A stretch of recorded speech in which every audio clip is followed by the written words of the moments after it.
ആ കുട്ടി സർ, ആ കുട്ടി പറഞ്ഞ കാര്യത്തില് കുറച്ച് മുന്നേ ഡോക്ടർ ഒരു കാര്യം പറഞ്ഞിട്ടുണ്ടായിരുന്നു. 8 to 12 ഇയേഴ്സിന്റെ ഇടയിലാണ് കുട്ടികളുടെ സൗന്ദര്യത്തോടെ വളരാൻ അവരെ സഹായിക്കുന്നു. സോ ഈ ഹെൽത്ത് ഇഷ്യൂസോ ബ്രീതിങ് ഇഷ്യൂസോ എന്നുള്ള ഫാക്ടേഴ്സ് ഒഴിവാക്കി സൗന്ദര്യം ആ കുട്ടിക്കില്ല, അല്ലെങ്കിൽ ആ കുട്ടിയുടെ സൗന്ദര്യം വർദ്ധിക്കണം എന്ന് 8 തൊട്ട് 12 വയസ്സുള്ള കുട്ടിക്ക് എങ്ങനെയാണ് തീരുമാനിക്കാൻ പറ്റുക?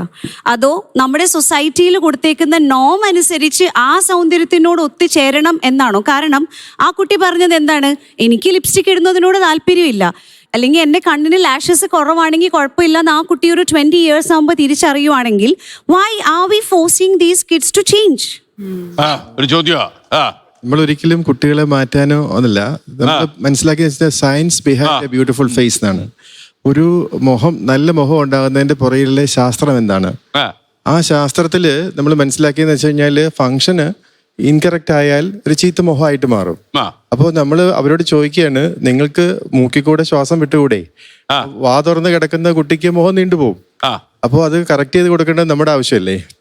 അത് ചെയ്തില്ലെങ്കിൽ ആ കുട്ടി വലുതായി കഴിയുമ്പോ, നീണ്ട മുഖമായി കഴിയുമ്പോ അതിനോട് ചോദിക്കുക, അല്ല തീർച്ചയായും അത് പേരൻസിന്റെ അടുത്ത് നമ്മൾ അവെയർ ആക്കി കൊടുക്കും. അതായത് കൊച്ചുങ്ങള് ഉറങ്ങുന്ന സമയത്ത് വാ തുറന്നാണ് കിടക്കുന്നതെങ്കിൽ സൂക്ഷിക്കണം. അതുപോലെ തന്നെ പറ്റുമെങ്കിൽ കുളിപ്പിക്കുന്ന സമയത്ത് നമ്മൾ കുറച്ച് വായിൽ വെള്ളം വെക്കണം. ഇതൊന്നും പറയാതെ നമ്മൾ കൊച്ചു പിള്ളേരെ സംഗീതം അഭ്യസിപ്പിക്കാൻ പോകും.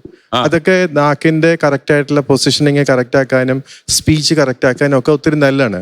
ഇതൊക്കെ അറിയാവുന്ന ഒരു ജനത നമുക്ക് ഉണ്ടായിരുന്നു. അന്ന് നമ്മൾക്ക് ഡെന്റിസ്റ്റുകളോ മറ്റേ ആൾക്കാരോ ഒന്നും ഇല്ല. അന്നുള്ള ആൾക്കാർക്ക് നല്ല മുഖം ഉണ്ടായിരുന്നു, നല്ല പല്ലും ഉണ്ടായിരുന്നു. പല്ല് ഒരിക്കലും പല്ല് മാത്രം പോകുന്ന ഒരു പ്രസ്ഥാനമല്ല. ശരീരത്തിന്റെ ശ്വാസത്തിന് അനുസൃതമായിട്ടാണ് ബാക്കി ശരീരത്തിന്റെ എല്ലാ കാര്യങ്ങളും രൂപപ്പെടുന്നത്. സംശയം ഉണ്ടെന്നുണ്ടെങ്കിൽ എയർവേ എഞ്ചിനീയറിംഗ് എന്ന് പറഞ്ഞ ഒരു വിഭാഗം തന്നെയുണ്ട് ശരീരശാസ്ത്രത്തില്. അപ്പോൾ everything is formed around your Airways.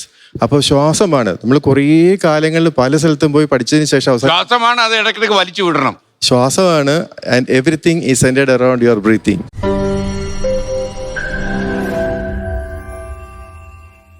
ലോകത്തെവിടെയായാലും ഏത് സമയത്തും 24 വാർത്തകളും ഓഗ്മെന്റഡ് റിയാലിറ്റി പാക്കേജുകളും എക്സ്പ്ലെയിനറുകളും വിശദമായി കാണാൻ ഞങ്ങളുടെ യൂട്യൂബ് ചാനൽ നിങ്ങൾക്ക് സബ്സ്ക്രൈബ് ചെയ്യാം.